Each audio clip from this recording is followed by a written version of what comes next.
കൃഷ്ണകുമാർ ഇറങ്ങി, കൊല്ലം ചൂടുപിടിച്ചു. അല്പം വൈകിയാണ് എത്തിയതെങ്കിലും നടൻ കൃഷ്ണകുമാറിന്റെ വരവോടെ കൊല്ലം ചൂടുപിടിച്ചു. കണ്ടുപഴകിയ ഗുണവും മണവും നഷ്ടപ്പെട്ട പ്രേമചന്ദ്രനെയും മുകേഷിനെയും ജനങ്ങൾ മടുത്ത അവസ്ഥയിൽ കൃഷ്ണകുമാറിന്റെ വരവ് മണ്ഡലത്തിന് പുതിയൊരു ഉണർവ് നൽകിക്കഴിഞ്ഞു. ഇടത് വലത് മുന്നണികൾക്ക് ഇത്രയും കാലം അവസരം നൽകിയ കൊല്ലത്തെ ജനങ്ങൾ ഇത്തവണ തനിക്ക് 5 കൊല്ലം തരണമെന്ന് NDA സ്ഥാനാർത്ഥി ജി കൃഷ്ണകുമാർ പത്രസമ്മേളനത്തിൽ അഭ്യർത്ഥിച്ചു. LDFും UDFും കേന്ദ്ര സർക്കാരിന്റെ വികസന പ്രവർത്തനങ്ങൾ തങ്ങളുടേതായി ചിത്രീകരിച്ച് ജനങ്ങളെ കബളിപ്പിക്കുകയാണ്. കൊല്ലത്തടക്കം കേരളത്തിലെങ്ങും ത്രികോണ മത്സരമല്ല. NDAയും ഇന്ത്യ മുന്നണിയും തമ്മിലാണ് മത്സരം. പ്രേമചന്ദ്രന്റെയും മുകേഷിന്റെയും പ്രധാനമന്ത്രി സ്ഥാനാർത്ഥി രാഹുൽ ഗാന്ധിയാണ്. പിന്നെ എന്തിനാണിവർ പരസ്പരം മത്സരിക്കുന്നത്? ഇവർ തമ്മിൽ വലിയ അഡ്ജസ്റ്റ്മെന്റ് ആണുള്ളത്. മോദിയുടെ ഗ്യാരണ്ടി കൂടെയുണ്ട് കൃഷ്ണകുമാർ എന്നതാണ് താൻ കൊല്ലത്തെ ജനങ്ങൾക്ക് മുന്നിൽ വെക്കുന്ന പ്രധാന കാര്യം. തിരഞ്ഞെടുപ്പ് കാലത്ത് വാഗ്ദാനങ്ങൾ നൽകി തള്ളിമറിക്കാനില്ല. കൊല്ലത്ത് വിവിധ വ്യവസായങ്ങൾക്കും ടൂറിസത്തിനും അനന്തമായ സാധ്യതകളാണുള്ളത്. അവ നടപ്പിലാക്കുവാൻ ശ്രമിക്കുമെന്നും കൃഷ്ണകുമാർ വാർത്താ സമ്മേളനത്തിൽ പറഞ്ഞു. കൊല്ലം കണ്ടാൽ ഇല്ലം വേണ്ടെന്ന് പറയാനുണ്ടായിരുന്ന കാരണം, ഒരു കാലത്ത് അത്ര സുന്ദരമായിരുന്ന ഒരു പ്രദേശമായിരുന്നു കൊല്ലം. ഈ സംസ്ഥാന രൂപീകരണത്തിന് ശേഷം ഇരു മുന്നണികളും വല്ലാതെ അവഗണിച്ചു കൊല്ലത്തെ. ഒരു തരത്തിലുള്ള വികസന പരിപാടികളുമില്ല. എന്നാൽ ആരെങ്കിലും വികസനം കൊണ്ടെന്നാൽ അത് ഏറ്റെടുക്കാൻ ധാരാളം ആൾക്കാരും. ഇപ്പോൾ നമ്മൾ എടുത്തു നോക്കിക്കഴിഞ്ഞാൽ ഇവിടെ റോഡിൻ്റെ വികസനം എടുക്കുക. നമുക്ക് ഹൈവേ എല്ലാം 40ഓളം വർഷം ഒരു തടസ്സത്തിൽ, ചെറിയൊരു കാര്യം പറഞ്ഞ് തടസ്സം വന്നിട്ട് അടച്ചിട്ടിരുന്നു. നമ്മളെല്ലാവരും കണ്ടതാണ്. നമ്മളെല്ലാം അന്ന് കഷ്ടപ്പെട്ട് ഇതിനകത്തൊരു പോകുന്നു. 2014 ശ്രീ നരേന്ദ്രമോദി ഭരണത്തിൽ വരുന്നു. അതിനുശേഷമുണ്ടായ മാറ്റം വാക്കാലല്ല, നമ്മൾ കാണാൻ കഴിയുന്നതാണ്. കാരണം ഹൈവേ തുറന്നു കിട്ടി. ഇപ്പോൾ 2ാം ഘട്ട വികസനം 4 വരിയായിട്ട് നടന്നുകൊണ്ടിരിക്കുകയാണ്. ഇതെല്ലാം നമ്മൾ കാണുകയാണ്. പക്ഷേ ഈ റോഡ് വന്നു കഴിയുമ്പോഴത്തേക്ക് ഇവിടുത്തെ MP പറയുന്നു അവിടെ ബോർഡും കൊണ്ടുവച്ചിട്ട് ഞാനാണ് കൊണ്ടുവന്നതെന്ന്. ഇത് ഏത് കൊച്ചുകുട്ടികൾക്കും അറിയാം. ഇത് കന്യാകുമാരി മുതൽ പനവേൽ വരെ ഉള്ള ഒരു ഹൈവേ ആണ്. അതിൽ കൊല്ലം MP എന്ത് റോളാണ്? തിരുവനന്തപുരത്ത് MP എന്ത് റോളാണ്? ഇത് ഭാരത്മാല പദ്ധതി പ്രകാരമുള്ള റോഡാണ്. അതുകൊണ്ട് കൊല്ലം കണ്ടാൽ ഇല്ലം വേണ്ടെന്ന് പറയുന്ന ആ പഴയ കൊല്ലമാക്കിയെടുക്കാൻ നമുക്ക് എന്ത് ചെയ്യാം? കാരണം നരേന്ദ്രമോദി സർക്കാരാണ് ഭരണത്തിൽ വരാൻ പോകുന്നതെന്ന് എല്ലാവർക്കും അറിയാം. തർക്കം ഇത്രേ ഉള്ളൂ, 400 സീറ്റാണോ 400-ൽ കൂടുതലാണോ? ഇതിൽ മാത്രമേ തർക്കമുള്ളൂ. അപ്പോൾ നമ്മൾ ആലോചിക്കേണ്ട ഇത്രേ ഉള്ളൂ. കൊല്ലത്തെ പ്രിയ സഹോദരങ്ങളോട് ഒരു വിനയപൂർവ്വമുള്ളൊരു അപേക്ഷ എന്തെന്ന് വെച്ച് കഴിഞ്ഞാൽ, ഒരു കാര്യത്തിൽ ഉറപ്പുണ്ട്, ശ്രീ നരേന്ദ്രമോദിയാണ് ഭരണത്തിൽ വരാൻ പോകുന്നത്. വികസനം മുഴുവൻ കൊണ്ടുവരുന്നതും നരേന്ദ്രമോദി സർക്കാരാണ്. ഇവിടെ എല്ലാവരും ത്രികോണ മത്സരം എന്നൊക്കെ പറയുന്നത്, ആക്ച്വലി ത്രികോണ മത്സരമേ ഇല്ല. ഇവിടെ 2 മുന്നണികൾ തമ്മിലുള്ള മത്സരമാണ്. ഒരു മുന്നണിക്ക് ഇന്ത്യ മുന്നണി എന്ന് അവർ പേരിട്ടിരിക്കുന്നത്. അത് എല്ലാ വർഷവും ഇലക്ഷന് മുമ്പ് കുറേ പേര് ഇങ്ങനെ കൈയും പൊക്കി പിടിച്ചൊരു മുന്നണി ഉണ്ടാക്കും. ആ മുന്നണി വരികയും ചെയ്യും, പൊട്ടിപ്പോവുകയും ചെയ്യും. പക്ഷേ ഈ ഇന്ത്യ മുന്നണി എന്ന് പറഞ്ഞ ആ മുന്നണിക്കകത്തെ 2 പാർട്ടികളാണ് RSPയും അപ്പുറത്തിരിക്കുന്ന മുകേഷ്ജിയുടെ പാർട്ടിയായ കമ്മ്യൂണിസ്റ്റ് പാർട്ടിയും. ഇവർ കേരളത്തിൽ ഒരു നാടകം കളിക്കുക. ഈ 2 പേരോടും ചോദിക്കൂ, മുകേഷിനോട് ചോദിക്കൂ, നിങ്ങൾക്ക് ആരാ പ്രധാനമന്ത്രിയായി വരേണ്ടത്? അദ്ദേഹം പറയും രാഹുൽ ഗാന്ധി. അപ്പുറത്ത് നമ്മൾ ശ്രീ പ്രേമേന്ദ്രൻജിയോട് ചോദിക്കൂ, ആരാണ് നിങ്ങൾക്ക് പ്രധാനമന്ത്രിയാവേണ്ടത്? അതും രാഹുൽ ഗാന്ധി. എടാ പിന്നെ നിങ്ങളെന്തിനാ മത്സരിക്കുന്നത്? നിങ്ങളവിടെ നിൽക്കുക, നിങ്ങൾ തമ്മിലൊരു ധാരണയാവും ആദ്യം. ഇപ്പുറത്ത് ഞങ്ങൾക്ക് ഒരു ഉറപ്പുണ്ട് ആരാണ് പ്രധാനമന്ത്രി ആവാൻ പോകുന്നത്. അപ്പോൾ പ്രധാനമന്ത്രി വന്നതിന് ശേഷമുള്ള വികസനം നമ്മൾ കണ്ടു കഴിഞ്ഞു. പ്രധാനമന്ത്രി വീണ്ടും ഭരണത്തിൽ വരാൻ പോകുന്നു. അപ്പോൾ കൊല്ലത്തിന് വികസനം വേണമെങ്കിൽ ഏത് പാർട്ടിയുടെ സ്ഥാനാർത്ഥിയെ വിജയിപ്പിക്കണം? സിമ്പിൾ ക്വസ്റ്റ്യനാണ്. അതുകൊണ്ട് വിനയപൂർവ്വം ഒരു അഭ്യർത്ഥന എന്ന് വെച്ച് കഴിഞ്ഞാൽ, ഒരു അട്ടിമറി വിജയം എന്നൊക്കെ പറയുന്ന പോലെ ഇവിടുത്തെ ജനങ്ങളൊന്ന് ചിന്തിക്കൂ. നിങ്ങളെ ഈ 10-60 കൊല്ലമായിട്ട് ചതിക്കുന്ന, വഞ്ചിക്കുന്ന ഈ 2 മുന്നണികളെ നമ്മൾ തൂത്തെറിഞ്ഞിട്ട് നരേന്ദ്രമോദിക്ക് അദ്ദേഹത്തിൻ്റെ കരങ്ങൾക്ക് ശക്തി പകരാനായി അദ്ദേഹത്തിൻ്റെ പാർട്ടി നിയോഗിച്ചിരിക്കുന്ന എന്നെ വിജയിപ്പിക്കണമെന്ന് വിനീതമായി ഞാൻ അഭ്യർത്ഥിക്കുകയാണ്. ഒരു ഉറപ്പും കൂടി തരാം, മോഡിയുടെ ഗ്യാരണ്ടി കൂടെയുണ്ട് കൃഷ്ണകുമാർ.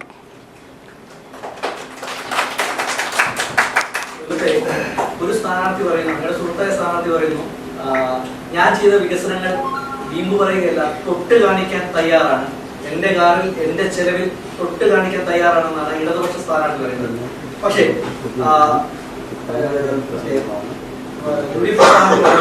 കാണുന്നതെല്ലാം കായംകുളം മുതൽ ഇങ്ങോട്ട് കാണുന്ന തിരുവനന്തപുരം ബോർഡർ വരെ കാണുന്നതെല്ലാം താൻ നടത്തിയ വികസനമാണെന്നാണ് ഈ 2 ആൾക്കാർ പറഞ്ഞത്. ഒരാൾ തൊട്ട് കാണിക്കുന്നു, ഒരാൾ ചൂണ്ടിക്കാണിക്കുന്നു ഈ വികസനങ്ങൾ.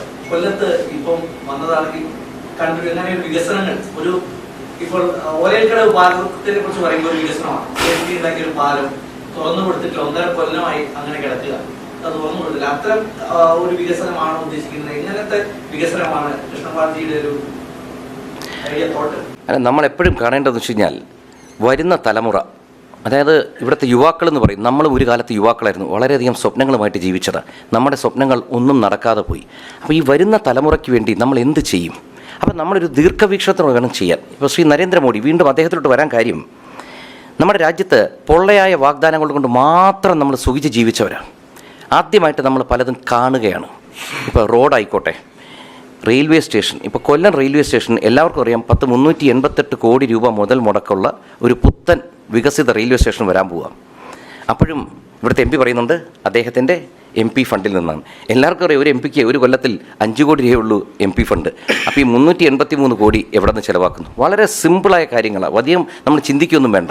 ഇതുപോലെ ഏത് മേഖലയിലും നമുക്ക് വികസനം കൊണ്ടുവരണമെന്ന് പറയാൻ കാര്യം, എൻ്റെയൊക്കെ അച്ഛനമ്മ അവരെല്ലാം ഭൂമിയിൽ നിന്ന് കടന്നുപോയി, ഒന്നും അനുഭവിക്കാൻ പറ്റാതെ നരകം അനുഭവിച്ചിട്ടാണ് പോയത്.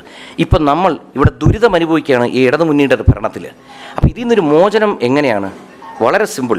യുവാക്കൾക്ക് നല്ല തൊഴിലും നല്ല എല്ലാ അവസരങ്ങളും ഇവിടെ കൊടുക്കണം. ഇതെന്ത് പറ്റുന്നു? ഇവിടെ ഒന്നും കിട്ടാതെ ഇവിടെ നിന്ന് യുവാക്കൾ മുഴുവൻ കടന്നു പോകും നമ്മുടെ രാജ്യത്തുനിന്ന്. അപ്പോൾ അവരെ പിടിച്ചു നിർത്താൻ എന്തൊക്കെയാണ് അവരുടെ ആവശ്യം? യുവാക്കളുമായി നമ്മളൊരു ഇൻട്രാക്ഷൻ നടത്തണം. ഓരോ ഗ്രൂപ്പിനോട് ചോദിക്കുമ്പോഴാണ് നമ്മൾ അറിയുന്നത്. കാരണം നമ്മൾ അത് കടന്നു വന്നിരിക്കുന്നത് നമുക്ക് ചിലപ്പോൾ തലയിൽ വർക്ക് ചെയ്യില്ല. അപ്പോൾ അവരുമായി നമ്മൾ ഇടപഴകിയിട്ട് അവർക്ക് എന്തൊക്കെയാണ് ആവശ്യം. അതുകൊണ്ട് വരും തലമുറയ്ക്ക് നല്ലൊരു ഭാരതം, നല്ലൊരു കേരളം, നല്ലൊരു കൊല്ലം കൊടുക്കണം. അതുകൊണ്ട് ഞാൻ എപ്പോഴും പറയും, ഇവിടുത്തെ നമ്മുടെ സമ്മതിദായകരോട് എനിക്ക് ഒറ്റ വിനീതമായ അഭിപ്രായം, കൊല്ലം എനിക്ക് 5 കൊല്ലം തരണം.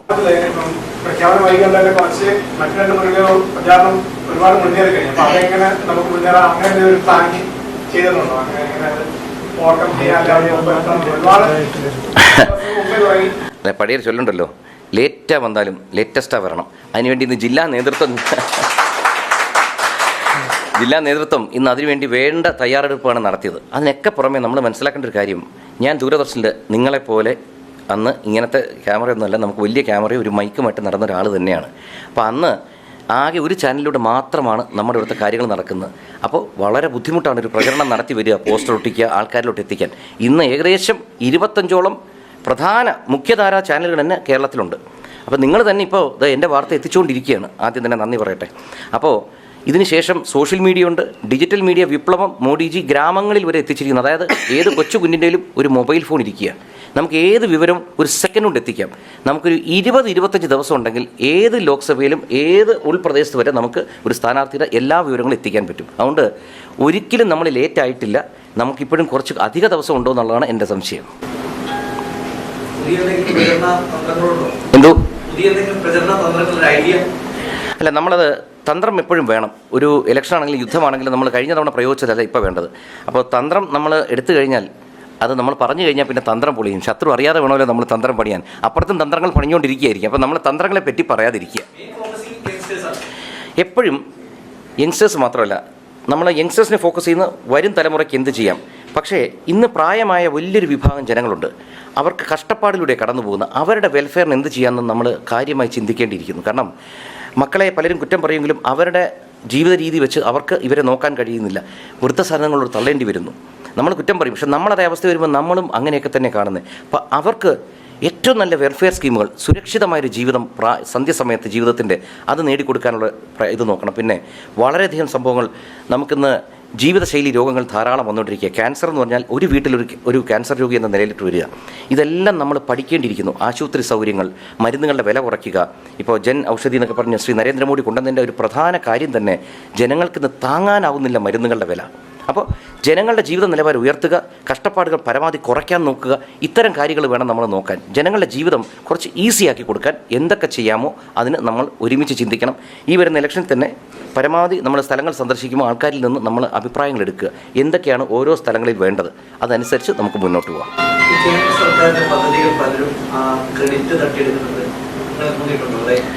അല്ല, തോന്നലല്ലോ, നമ്മൾ കാണുന്നതല്ലേ, സത്യാവസ്ഥ അതല്ലേ. അതിവിടെ മാത്രമല്ല, ഞാൻ നേരത്തെ പറഞ്ഞില്ലേ, റോഡ് കന്യാകുമാരിയിൽ നിന്ന് പൻവേല് വരെ കേന്ദ്രത്തിൻ്റെ സാഗർമാല പദ്ധതിയിൽ വരുന്നതാണ്. സാഗർമാലയല്ല, ഭാരത്മാല പദ്ധതി. അപ്പോൾ അങ്ങനെ പറയുകയാണെങ്കിൽ ശശി തരൂർ പറയുന്നു ഞാനാണ് തിരുവനന്തപുരത്ത് റോഡ് കെട്ടിയത്, അടൂർ പ്രകാശ് പറയുന്ന ആറ്റിങ്ങലിൽ പുള്ളിയാണ്, ഇവിടെ ഒരാൾ പറയുന്നത് ഇവിടെയാണ്. അപ്പോൾ എല്ലാവരും കൂടി ഇങ്ങനെ തുണ്ടായിട്ടാണെങ്കിൽ നല്ല പരിപാടിയാണല്ലോ, റോഡ് ഒരിക്കലും തീരത്തില്ല. ഇത് കേന്ദ്രത്തിൻ്റെ പദ്ധതി. അത് മാത്രവുമല്ല, ഇതിൻ്റെ പണവും എല്ലാം കേന്ദ്രം തന്നെയാണ്. നമ്മളത് ഞാനൊരു വീഡിയോ തന്നെ ഉണ്ടാക്കിയിട്ടുണ്ട്. ശ്രീ നിതിൻ ഗഡ്കരി പറയുന്നുണ്ട്, കേരളത്തിൽ 1 കിലോമീറ്റർ ഹൈവേ ഉണ്ടാക്കാൻ 100 കോടി രൂപയാണ്. അതിൽ സംസ്ഥാന സർക്കാരിൻ്റെ ഒരു രൂപ പോലും ഇല്ല. അതിന് റെക്കോർഡുണ്ട് പാർലമെൻറ്റിൽ, ഞാൻ പറയുന്നതല്ല. അതുകൊണ്ട് വികസനം ആര് ചെയ്യുന്നെന്ന് ഇന്ന് എല്ലാവർക്കും അറിയാം, എല്ലാവർക്കും. പാർലമെന്റിലെത്തിയാൽ കൊല്ലത്തിന് വേണ്ടി എന്തായിരിക്കും ആദ്യം? നമ്മളെ ഇവിടെ ഭയങ്കര നമ്മൾ പൊതുവെ കാണുന്ന വെച്ചാൽ തള്ളി മറിച്ച് കളയും. ഇലക്ഷൻ സമയത്ത് അങ്ങ് കൊടുത്തു കളയും വാഗ്ദാനത്തിൽ മയങ്ങിപ്പോവും. കാരണം തിരുവനന്തപുരത്തൊക്കെ പറഞ്ഞ് ബാഴ്സലോണ ആക്കി കളയെന്ന് പറഞ്ഞു. ബാഴ്സലോണ പോയിട്ട് നമുക്ക് തിരുവനന്തപുരത്തിനൊന്ന് വൃത്തിയാക്കി വെച്ചാൽ മതി. അതുകൊണ്ട് ഈ തള്ളിൻ്റെ കാലം കഴിഞ്ഞു. ഇന്നത്തെ ആൾക്കാർക്ക് എല്ലാം അറിയാം. പറഞ്ഞു തുടങ്ങുമ്പോഴേ അവർ പറയും, അവർ ചിരിച്ചു തുടങ്ങും. അപ്പം നമ്മൾ പ്രായോഗികമായി എന്ത് ചെയ്യാൻ പറ്റുന്ന നമ്മളൊരു പഠനം നടത്തിയിട്ട് കൃത്യമായി കൊടുക്കണം. For example, Valiyathura mini phishing harbour ഒരു 45 കൊല്ലത്തെ അവരുടെ ഒരു ആവശ്യമുണ്ടായിരുന്നു തീരദേശ നിവാസികളുടെ. അപ്പോൾ 2021 ഏപ്രിൽ 2 ശ്രീ നരേന്ദ്രമോദി ഇലക്ഷൻ ക്യാമ്പയിനുമായിട്ട് വന്നപ്പോൾ ഞാൻ അന്നൊരു പത്രം കൊടുത്തു അദ്ദേഹത്തിന്. അപ്പോൾ നമ്മൾ സാധാരണ ഒരു നിവേദനം കൊടുത്താൽ എന്താ സംഭവിക്കുന്നത്? അത് വാങ്ങിക്കും, ചവിട്ടുവിട്ടേ പോകും. പക്ഷേ അവിടെ ഗ്രീൻ റൂമിൽ അദ്ദേഹം പോകുന്നതിന് മുമ്പ് സംസാരിക്കുന്നു. 24 മണിക്കൂറിനകത്ത് ശ്രീ പ്രഹ്ലാദ് ജോഷി, ശ്രീ മുരളീധരൻ ഈ 2 പേരെയും അവിടെ വലിയതുറയിലോട്ട് അയക്കുന്നു, റിപ്പോർട്ട് തയ്യാറാക്കുന്നു, കേന്ദ്രത്തിന് അയക്കുന്നു. ശ്രീ നരേന്ദ്രമോദി വീണ്ടും അവിടെ പോയി കണ്ടപ്പോൾ അദ്ദേഹം പറഞ്ഞു പർഷോത്തൻ റൂപാലെ കാണാൻ പറഞ്ഞു, ഫിഷറീസ് മിനിസ്റ്റർ. അദ്ദേഹത്തെ പോയി കണ്ടപ്പോൾ അവിടെ നെൽമുരുകൻ അയക്കുന്നു, മുക്കുവ സുഹൃത്തുക്കളുമായിട്ട് അവിടെ സംസാരിക്കുന്നു. ഇതെല്ലാം നീക്കി അവസാനം വന്നപ്പോൾ സ്ഥലത്തിൻ്റെ പ്രശ്നം വന്നു. സംസ്ഥാന സർക്കാരിൻ്റെ കയ്യിലാണ് സ്ഥലം. അപ്പോൾ മുഖ്യമന്ത്രി ശ്രീ പിണറായി വിജയനെ ഞാൻ പോയി കണ്ടു. നല്ല മീറ്റിംഗൊക്കെ ആയിരുന്നു. പക്ഷേ അവർ ഒരു തുണ്ട് ഭൂമിയും തന്നിട്ടില്ല. ഇന്നും അത് സ്റ്റക്കായി കിടക്കുകയാണ്. അപ്പോൾ എന്താ പ്രശ്നം എന്ന് വെച്ചാൽ നമുക്ക് പലതും ചെയ്യാം. അപ്പം നമ്മളിവിടെ കൊല്ലത്തിപ്പോൾ പ്രചരണത്തിന് സഹപ്രവർത്തകരോട് നീങ്ങുമ്പോഴത്തേക്ക് നമുക്ക് ഓരോ ഏരിയയിലെ പ്രശ്നങ്ങൾ മനസ്സിലാവും. നമ്മൾ കൃത്യമായത് എടുത്ത് കൊടുത്തു കഴിഞ്ഞാൽ ഇപ്പം തന്നെ ഇവിടെ ഒരു പോർട്ടുണ്ട്, വിഴിഞ്ഞം പോർട്ട് ഭയങ്കരമായിട്ട് ഡെവലപ്പ് ആവുക. അപ്പോൾ അതിൻ്റെ ഒരു സപ്പോർട്ടിംഗ് പോർട്ടായിട്ട് നമുക്കിവിടെ ഡെവലപ്പ് ചെയ്യാൻ പറ്റും. ഇവിടെ ഏറ്റവും നല്ല കല്ലട ആറ് കിടക്കുന്നു, അഷ്ടമുടിക്കായൽ കിടക്കുന്നു, പിന്നെ സുന്ദരമായ മലകൾ കിടക്കുന്നു, പുനലൂരിൻ്റെ അപ്പുറത്തോട്ട് കടൽ തീരം കിടക്കുന്നു. ടൂറിസത്തിന് ഇതിൽ കൂടുതൽ എന്താ വേണ്ടത്? അസാധ്യമായ സാധ്യതകൾ കിടക്കുക, അനന്തമായ സാധ്യതകൾ. അതുകൊണ്ട് നമ്മൾ ഓരോ മേഖലയും പഠിച്ചിട്ട് നമ്മൾ റിപ്പോർട്ട് കൊടുത്തിട്ട് നമുക്ക് വരും കാലത്ത് അത് ജയിച്ചില്ലെന്നുള്ള ഒരു പ്രശ്നമേ ഇല്ല. കാരണം തിരുവനന്തപുരത്ത് ഞാൻ തോറ്റ ഒരാളാണ്, എനിക്ക് സ്ഥാനമാനങ്ങളൊന്നുമില്ല. പക്ഷേ ഓരോ പൗരനും ഒരു കടമയുണ്ട്, നമുക്കത് ചെയ്യാൻ പറ്റും. ഏതായാലും കൃഷ്ണകുമാറിന്റെ വരവോടെ കൊല്ലത്ത് അണികൾ ഊർജ്ജസ്വലരായി. i2i News, an eye for truth. i2i News subscribe ചെയ്തിട്ടില്ലാത്തവർ ഇപ്പോൾ തന്നെ സബ്സ്ക്രൈബ് ചെയ്യുക. നോട്ടിഫിക്കേഷൻ ലഭിക്കുവാൻ ബെൽ ബട്ടണും അമർത്തുക.